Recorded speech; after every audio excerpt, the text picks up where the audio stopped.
because they're afraid to make offers.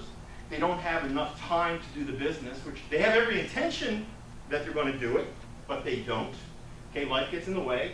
Or they're not getting any leads, all right? If they don't get leads, you can't make offers, so they quit. Or they don't have money, they don't put together the money to do deals. Or there's nobody to help them. So one, I do congratulate you for joining a meetup group where you can network and get education that will help you succeed. But the sad fact of the matter is 74% of people who buy a home study course never do anything with it. Okay? It became shelf-help instead of self-help. And that's why people are failing. But tonight, what I'm going to do is I'm going to get you over all of this and clear the path for you to be extremely successful. All right? So the first epiphany I want you to have is realize that real estate investing is just a vehicle to get where we want to go. What powers the vehicle is the gas we put into this thing, okay? So the gas in this is the ability to market what we have as a solution for people. It's marketing your real estate abilities. Why are you better than him? Why are you better than that person? Why are we the person people want to come to? What value do we add that's unique that people want to come to us to give us the deal? Okay? Does that make sense? Yeah. Okay? We always want the best. We want to get the guy who gives us the direction.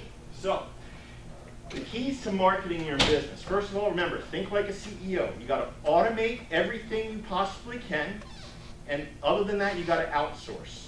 Okay? What you can't. There's only two things you need to do as a chief executive officer or president of your company to be successful. Number one, marketing. Every single week, every single day, actually, you got to be putting some form of promotion out there for motivated sellers, hungry buyers, and private money. Okay? If we don't do this, okay, or I should say the better you do this, okay, especially with my help, you're going to get a ton of leads. And when you have a ton of leads, you can cherry pick the very best deals. But you want to be able to make offers. You need to make 5 to 25 offers a week. Okay? How many deals do you need to retire, or I should say retire, but how many deals do you need to quit your job? 1 a month? 2 a month? Okay. So if I know I need 2 deals a month to quit my job, then I need maybe 100 leads. Correct? Yeah. Or 200. Okay? It depends on you and how your skill set is at making offers. My wake-up call was my grandmother. When I came back to the United States, I went to see my grandma, 82 years old, and she wears weird hats. I lived in Charlotte, she lived in Pennsylvania, made a plan to go up there and see her on a certain day. I get there and I ring the bell and she's not there. I'm like, you gotta be kidding me. My grandma, you know I'm coming. So I thought, well, maybe she couldn't hear the bell. She's a little bit deaf, so I'll knock. Still no answer. So, I'm like, bam, bam, bam on the door. Grandma, it's your long lost grandson. No answer. So I'm like, come on, So I rattled the doorknob just to see, and it was open. Now my heart starts to flutter because I think my grandma's house shouldn't be open. So I let myself in, and there in the corner of the living room was my grandmother with her hand up in the air going like this. I'm like, Grandma, what's wrong? And you know what she was doing? She was bidding on eBay, trying to win a bobbleheaded Elvis, okay? And I was like, are you going to be kidding me? I'm now the proud owner of bobblehead Elvis. But here's the thing is, my grandmother's 82 years old, is on the internet. I'm like, you know what? My business has got to be on the internet because all of you have an email address. All of you have purchased something online, correct? Yes. Right. So, you know what else you can get online? Newwives.com. Okay? I met my new wife on Match.com. All right. So it's like normal today, right? 10 years ago it wasn't. But everything now is online. All right. So that's where we got to put our marketing efforts when people start searching. Let me ask you a question. Do you not go to the internet to search for something before you pick up a phone and call somebody? If you're interested in a product, you're going to go research it first, correct? Yes. Okay. So, fact is, 86% of you will use the internet before picking up the phone. That's from the National Association of Realtors. Okay. why do we have to use internet automation systems? Well, it's less work. Great, I like that. Technology leverages our efforts. It works 24 hours a day, 7 days a week. And if you do it the way I teach you, you don't personally have to go meet the buyer and seller. Isn't that the type of business we want? Yes. Okay, so I just want to really bring it home here is that the average internet buyer only spends 2.2 weeks working with a realtor compared to the traditional buyer, which is almost 6 weeks.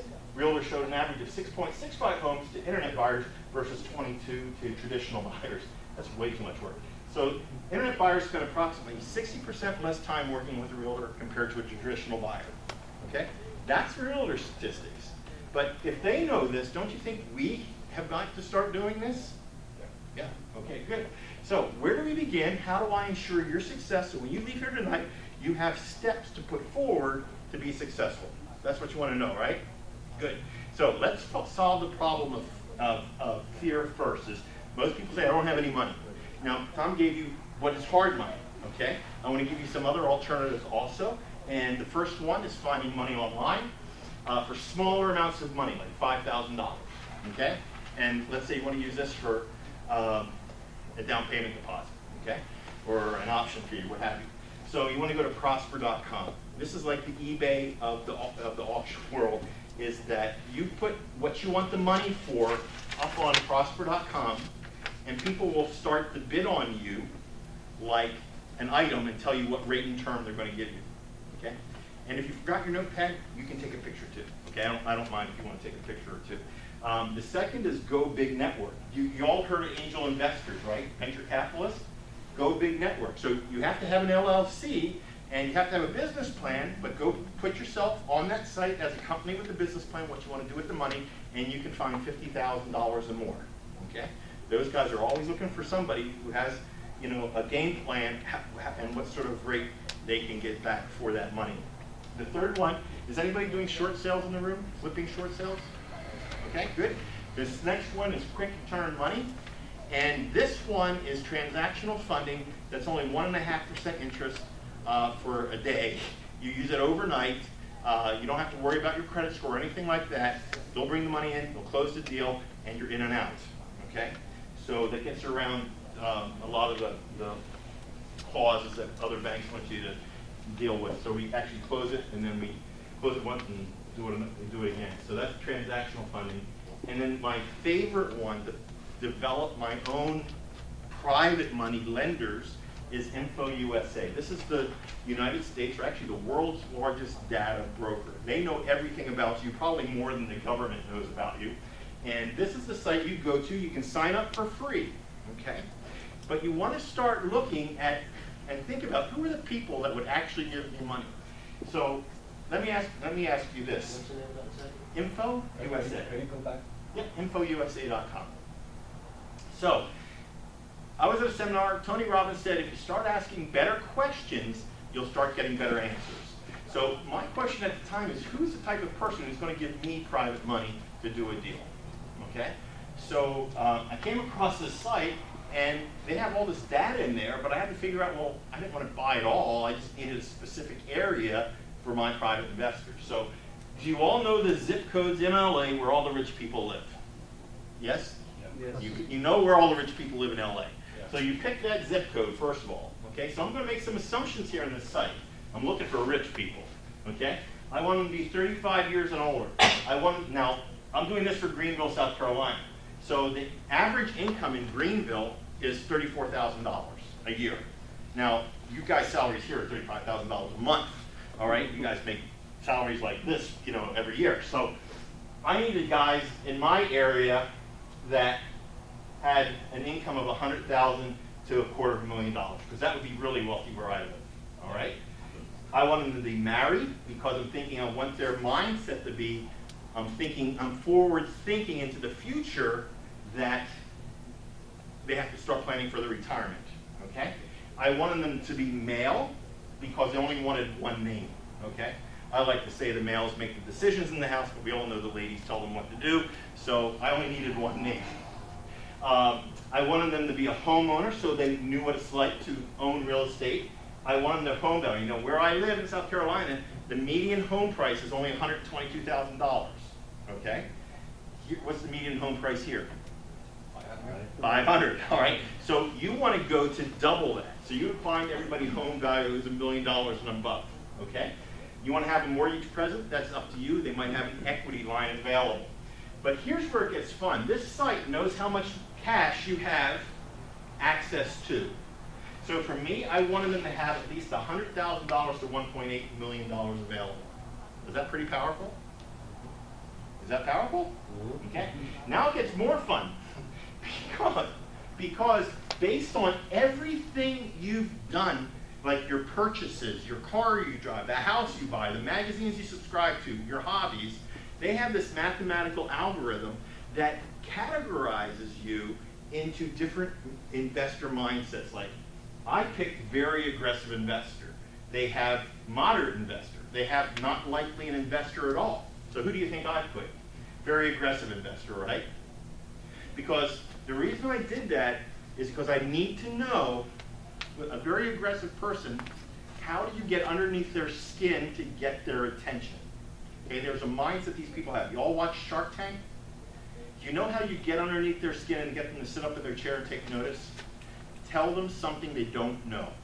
And I'm like, oh, I didn't know that. And they're really interested, right?